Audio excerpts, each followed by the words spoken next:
Hi, everyone, and welcome to Cannesversations. I'm Stephanie Beach, and today I have Chris Adamo with me. Welcome. Stephanie, a pleasure to have you. Pleasure to have you. Your beautiful flat here in New York City. I wish it was mine. Well, if it's not yours, we should try and get this one day because it's gorgeous. Killing it. It is really gorgeous. And this view, I know. It's really a really beautiful space. But thanks for being here. How is the conference going for you so far? It's been great. So old friends, new friends. I've been exploring New York City, going back and forth to events. There's so much happening here. We have Culture Con, Black Week, Ad Week, Breakout. The best. New York in October, can't beat it. And the weather's been gorgeous. Epic. We really been blessed this week. Are you ready for a few questions? Always ready. Awesome. So how are multicultural communities changing the way consumers consume media and connect with each other? And what should brands do differently in order to keep up and as a result of that? Well, I mean, now is the best time ever to like go deep down to each side of that. Each side of each culture is very different. So niche media for every person in the world. That's my big bet actually, is like every email you get should be for you and what you really want to see more of or you want to have questions about. And brands that get that right and go deep into those worlds are going to win and thrive. Yeah, I agree. I think, really understanding the consumer and meeting them where they're at is what's going to make that connection really last and really be meaningful. And that's kind of what sells brands, right? Creating that trust and that relationship. Totally. So with retail media being so big as it is right now, how is it changing the way that consumers shop? And what is the key to making it a successful marketing strategy? Yeah, again, you got to go super niche, super targeted. I mean, people are buying things off social instantaneously, like not even thinking once, just like seeing a thing, clicking a link, one step, Apple Pay, bought. And it's wild how fast that happens on every platform, TikTok, especially Instagram, amazingly. And then also in direct, feeds, text, email, I know, whatever. It's so crazy. Talk about like instant gratification and an impulse buy, right? Like no matter what it is, you just boom and you got it. I will say, if you take 5 minutes to research what that thing is, you can find like half the price anywhere else. ChatGPT it. Amazing. A good use of AI, yes. Which actually brings us to our next question. Yeah. So we use AI for a lot of different things, but how can we use AI to connect with people on a deeper level and a more human level, even though it's technology? Yeah, well, most of the AI has been trained and it's been flawed. So the foundation of it is really not amazing.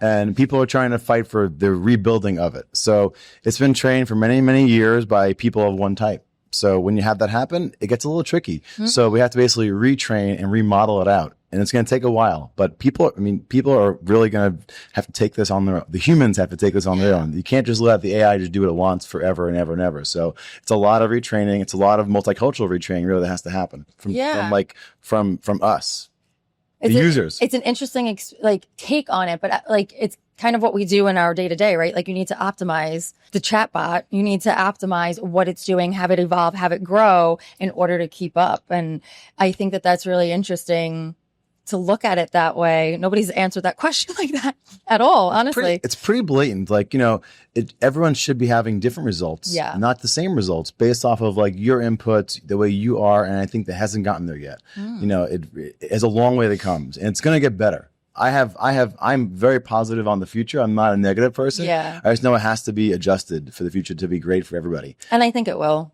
It has to. Listen, I'm only about optimism in my life, right? Positive ways to think about ways things to change. Be curious, be intentfully about what you're doing, and go make it happen. It's really good mantra.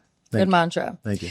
Moving from AI, authenticity is a big thing. And it's a big word that we use a lot in our industry. And I feel like it's really losing its meaning. People are trying so hard to just be authentic. And I feel like they're losing themselves, right? So what does it really mean to be authentic?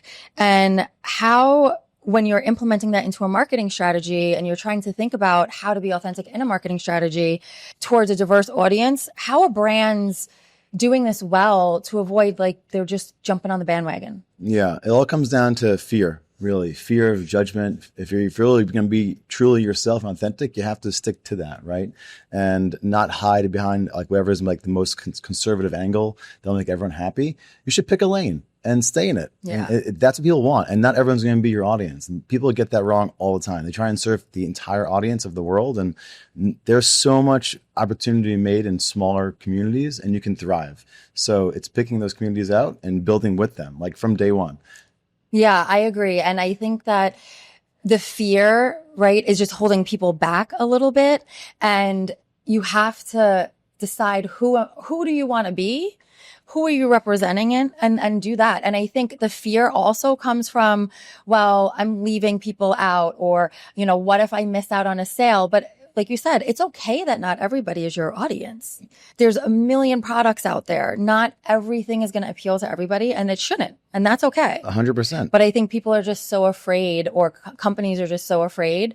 Like you said, they almost paralyze themselves, or they do themselves a disjustice by just doing everything instead of doing something that's true. What you're going to see happen now, having so much technology at our fingertips, is you can build these like mini micro brands, offshoots of your own thing that is a separate entity completely. Yeah. That serves a different audience. And you start that from 0 to 1, and you keep going and going and going.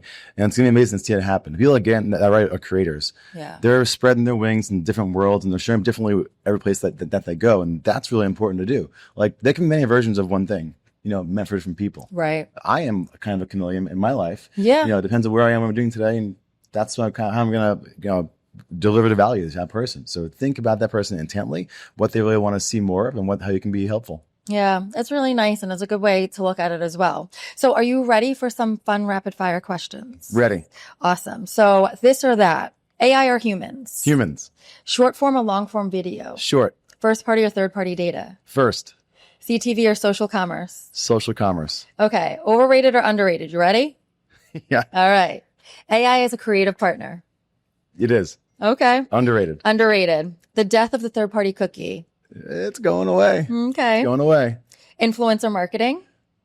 Creator marketing, and I'm all for it. Okay. Podcasting as a marketing channel. Amazing. Okay. You should be all sponsoring podcasts and making your own podcasts and doing that, again, for the niche audiences. There's so much money left on the table by not serving niche audiences. Yeah, it's the truth. It really is. And that could be a whole nother podcast in of itself. Think high value ticket items with small audiences. Do you know how much money there is in that world? And anyone can do that. Yeah. You don't got to be rich and famous to do that. You can be anyone with a microphone can do it. Yeah, it's the truth. Just have something good to say. Yeah. Be thoughtful. So being at the conference, one thing we do and what we talked about a little bit was making connections and meeting new people. How do you make those connections last, and how do you really make them matter? What is your best piece of advice for navigating a conference like this? Well, I talk to everyone. I talk to strangers.